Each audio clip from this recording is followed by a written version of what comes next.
The smell of rotting fish is almost unbearable. Hello everybody, this is Level Up Lani and welcome to this next episode of Darkest Dungeon.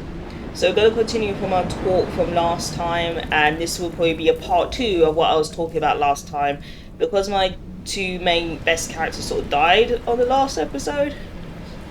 I've had to back it up with my Jester and a Flagellant. Flagellants are pretty good for health as well anyway, and they're also good for like causing havoc and taking HP from other monsters sometimes. Okay, so we're not in scouting mode, so we don't know what is where and when is what, but we're going to move around. So as I was saying before, guys, we are going through a very unpredictable, you could say it's a dark time depending on perception. And while I'm not going to say, oh, I know what's going to happen at the end of it, I still know that every time, from my life experience, every time there's been a challenge like this, and I feel like I've been pushed to the brink, okay, and I've been pushed to the brink, always something good has come out on the other side of it. And I'm not saying the journey to there or the journey before that is easy, because everybody's different life experiences and different life challenges. I wonder what that skill does. No, okay. What can you do? Looks like it's got a lot more healing skills. Although this could be useful in a way.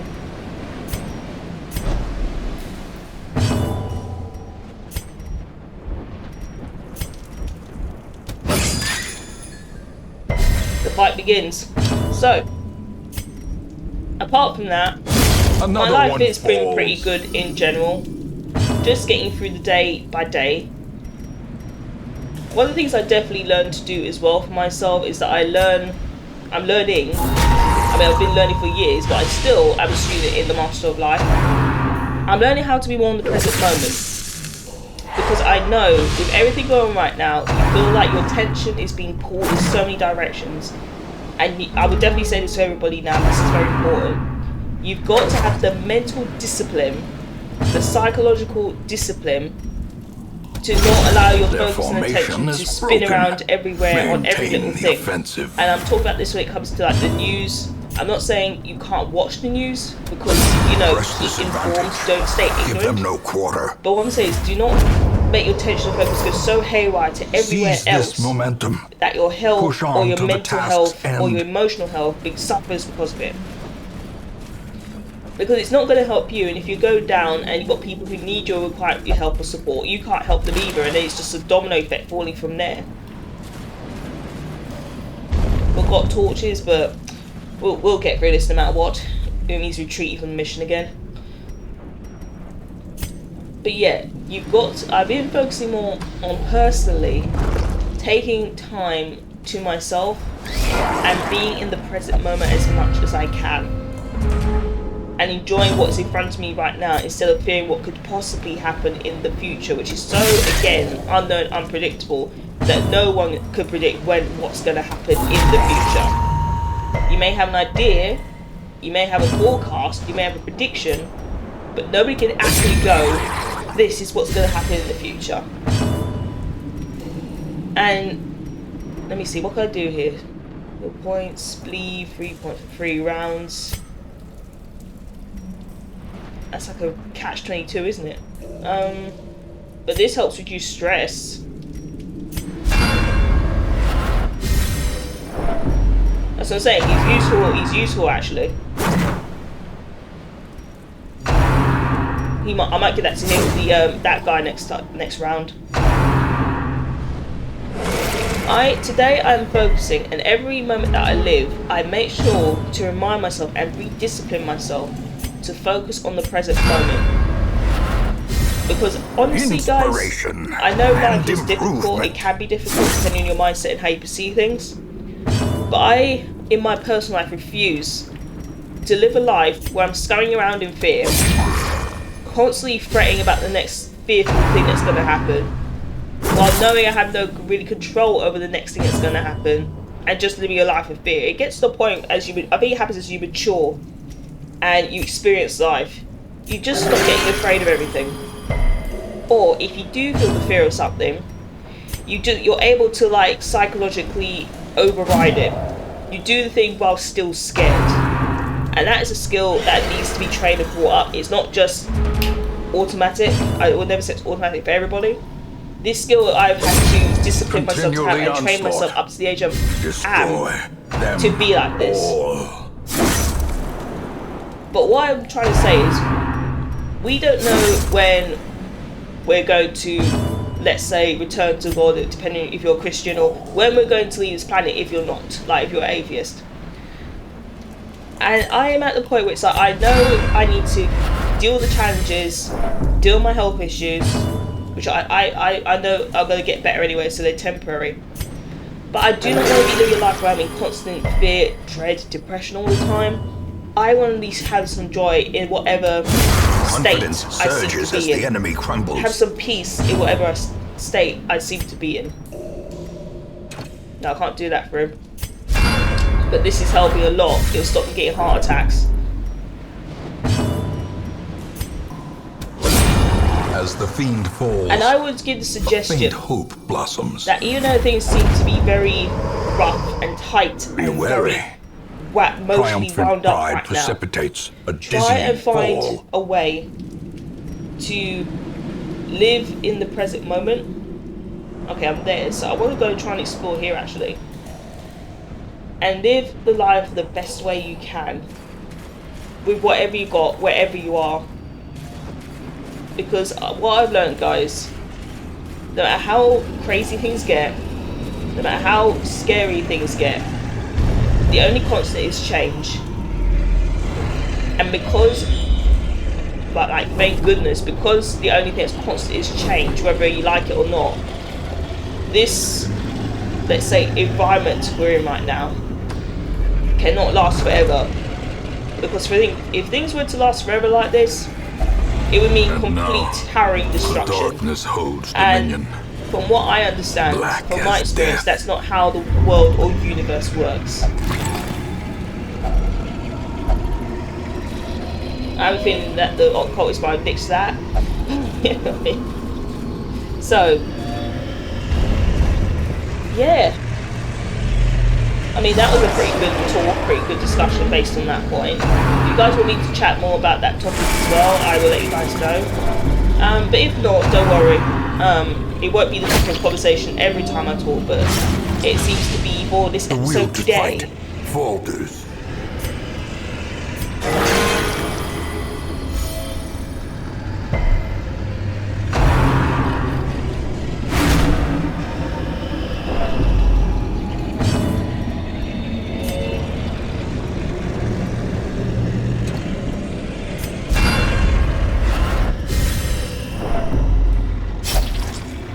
Yeah, the next thing I actually wanted to talk about, actually, because I was just in a deep pondering thought, is a specific social media topic or view that seems to have spread a lot around the internet right now and has been around for quite a while.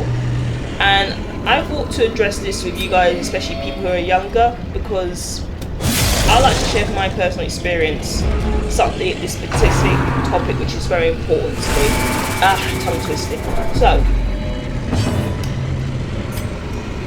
there's a lot of like toxic energy, a lot of negative messaging and programming on social media. It's not all negative, but a lot of people like to go there to say some negative stuff. And in the terms of like dating and relationships, there was always this thing I kept hearing, especially when I was like younger. I never fully believed it, but it would go drone on and on and on, and it would try and scare people. And in terms of love and romantic relationships, you had some individuals going that women who are like over 30 are pure baggage, or they'll try and say they're not worth loving or dating, something along those lines, that if you go past a certain age, you're past your prime. And I don't know about you, I'm not going to like go into detail, but I have hit that mark, I've gone over that mark, And it is not true what they say, guys. It's only true if you mentally and psychologically take on their beliefs like a gift and implement that into your subconscious system. I'm taking him out because he's a healer, so at least I'm aware of that. Can't do it to myself. Or to the flagellant, I mean. But guys, if you ever hear somebody or someone trying to say that, you know, you should be getting married before you're 30, or you should be scared because once you're over 30 you're out of your prime, please, from a person who is over that 30 mark, I ask you to please ignore it. It's not 100% true. It's not like once you hit 30 your life is over, or people will not love you anymore, or people won't find you attractive. Because for me, I am saying this honestly, without pride or vanity, it has been the complete opposite. Even when I've not been trying to attract that much attention in that way, it has been the complete opposite.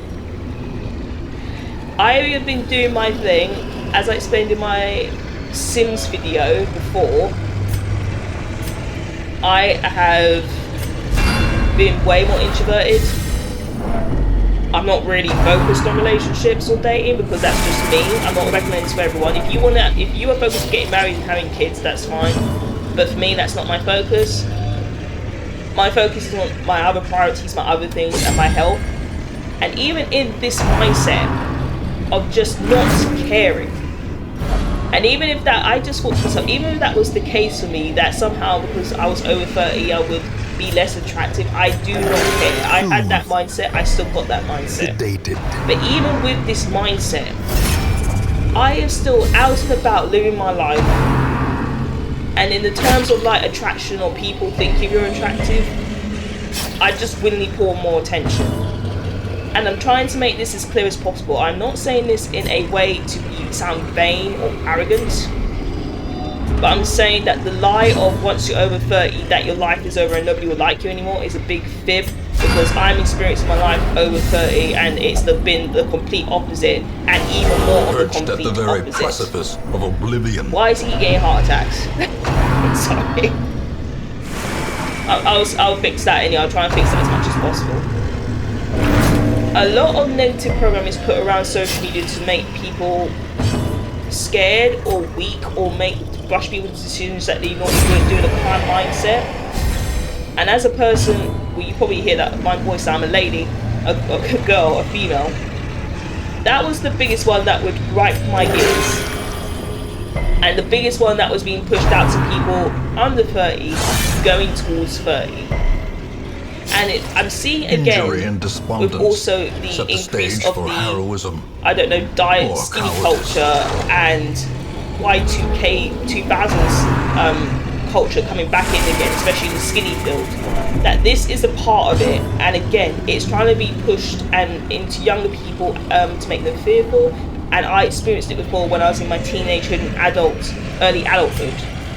And what I'm trying to let you guys know, whether it's younger ladies specifically, but also for younger men, because a lot of us are fearing getting mature, and so some people getting old these days. Ladies, it is not 100% true that once you go over the age of 30, that your prime is over and nobody will like you. It's a scare tactic. Anyone, whether female or male, tries to say that, you completely ignore them. Because from my experience, a death denied. And even when I'm not trying to get that attention, I'm constantly trying to avoid it, it just happens. Now I know there's going to be an argument of the case of pretty privilege, and am I getting this attention maybe because I fit the pretty bracket. And I'm going to say this honestly and clearly to you guys, I have been on both sides of the field in terms of pretty privilege, so let me try and explain. What? I'll just look at it. The health bars are literally gone so low. I'm going to do the best I can. I have been on the level where I've been, because I'm attractive when I was younger. I've been on the level where, according to society, I've been conventionally attractive in that area. And right now, because I've seen both sides, that's why I have stopped caring and I just take care of my health, take care of my skincare and do my thing. I'm not trying to purposely make myself conventionally attractive or pretty anymore because I don't care. I'm just being so honest. So because I have been through that, I would say the argument is not this is still happening to me because I'm one of the conventionally pretty ones. Because I was a mixture of both. You know what I'm saying? I was a mixture of both. I don't know where I am right now, but I still love myself the way I am and the way I look. All I need to do is focus on my health and make sure that's in tip-top condition. And I take care of my skin to make sure it doesn't have acne. But even with all those things, even with those little flaws, those imperfections, and even with the energy, the energy I've got of just, it doesn't really matter to me, so I don't care if people find me attractive or not, because I'm not defined by their validation or opinion. It still doesn't stop the attention. And I know it's different for every single lady, depending on your weight, size, and how you look, so I understand there is a struggle there as well. All I'm trying to say to you guys is just don't believe the people that try to scare you into a low sense of low self-esteem and low self-worth by saying you need to stay young forever, or if you go over the age of 30, God forbid, that you're somehow not worth dating or being loved for anymore. Just, I promise you, just ignore them. Try and avoid them in your environment if you can. If it's hard to avoid them, just ignore them and don't fall into the trap of thinking you need surgeries or BBLs or lip fillers to look more conventionally attractive. If you want to do that because you want to do that and it's generally your choice and you just want to do it because you want to do it, all the power to you. But don't do it ever for somebody else or a validation or approval, because great. This challenge is a struggle because he keeps getting the heart attacks. There's a difference between doing beauty procedures and that because you want to, and there is another one where you're just doing it for validation or approval or the fear that you're not going to end up with anybody in the end. Do not do it for the latter. Hold out for the people that will love you for you fully, regardless of your blips or your flaws, and don't change yourself or your appearance or risk yourself for people who are shallow and will only love you temporarily because of a trend or a thing. Because from my personal experience, I'm over the 30 mark. I feel way more centered and confident in myself. There are days where sometimes get insecure, but I'm able to just change that mindset very quick with my ways of dealing with it.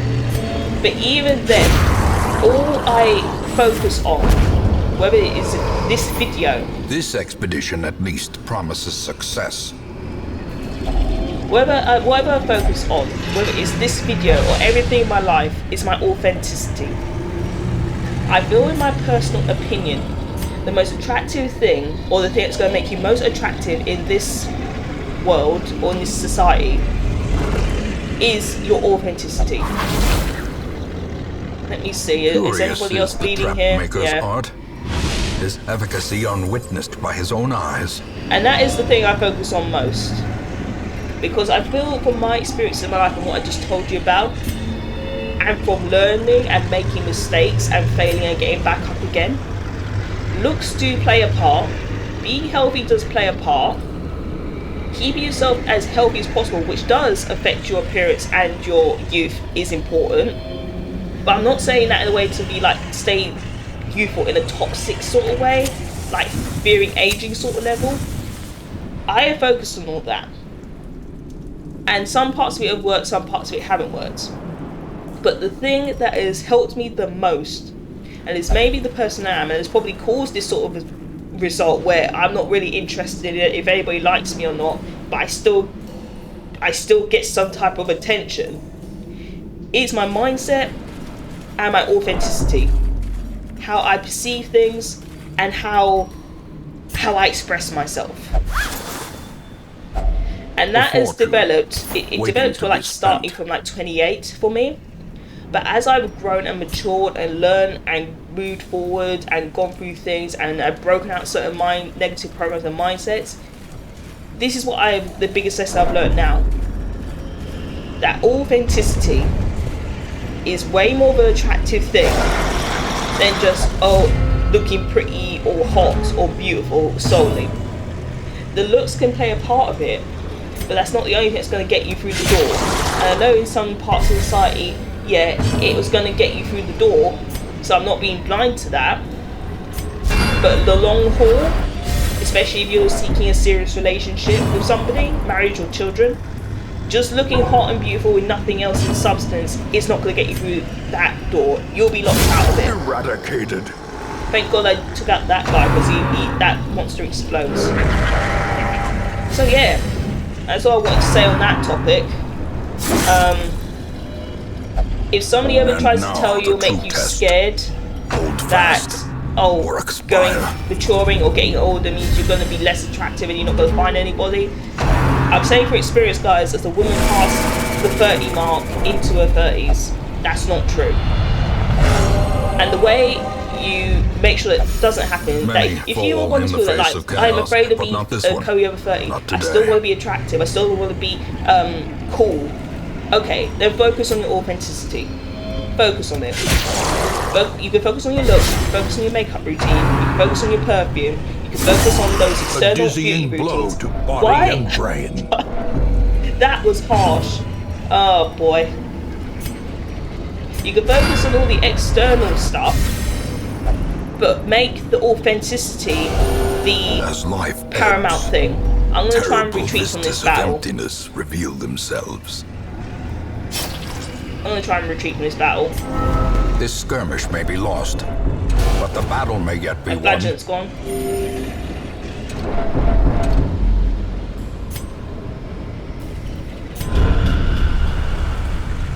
Wounds to be tended, lessons to be learned.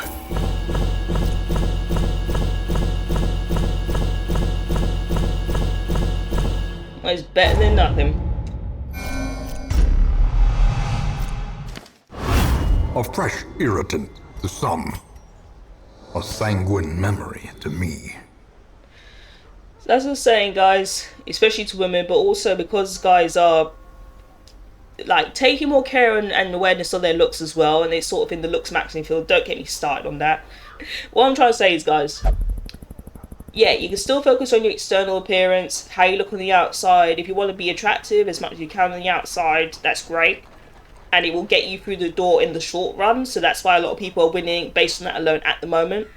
But I promise you, from my experience as a student of life who's going through this and knows I have to learn a lot more, which may challenge my beliefs and my mindset at 30, and it may be completely different by the age of 60 onwards, I can only tell you from now, in 30s. Number one, just because you're over 30 does not mean you are baggage.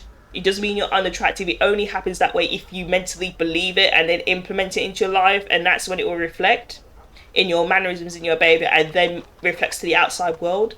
If you don't believe that, it won't happen. And if you want to focus on being truly authentic, I mean, yeah, if you want to focus on being, let's say, attractive, and how can I pull in that charisma, how can I pull in that magnetism, focus on your mindset and your beliefs, and focus on your authenticity, and make sure then to express your authenticity. That is what's going to help you to win and be the most attractive person in any area that you're at, because it will change how you identify with yourself, how you carry yourself, and that in turn affects how people perceive you. And I've learned that by implementing what I just said, and it works. It completely 100% works. Now, I'm not going to say, oh, it's going to take you this amount of time and that amount of time. It could take you a long time. It could take you a couple of years. It could take you like less than that. But the payoff at the end, when you put all the work in and you actually do it, you'll literally feel so much stronger. And not a lot of people can mess with you with very toxic negative beliefs, because you just won't have the capacity to go into fear or acknowledge them. You'll completely ignore them. So we're back here. I need to get my cultist some help. Not too bad for making money, to be honest. We still got a little bit left right here. So I think what I'm going to do, guys, is that I'm going to end this specific episode for today. I hope you enjoyed my little ramble, my little stuttering, my little bit of quirky weirdness. But as I generally said, this is how I generally am. And everything I've talked about here is generally how I feel and what I know and what I express as well from my experience.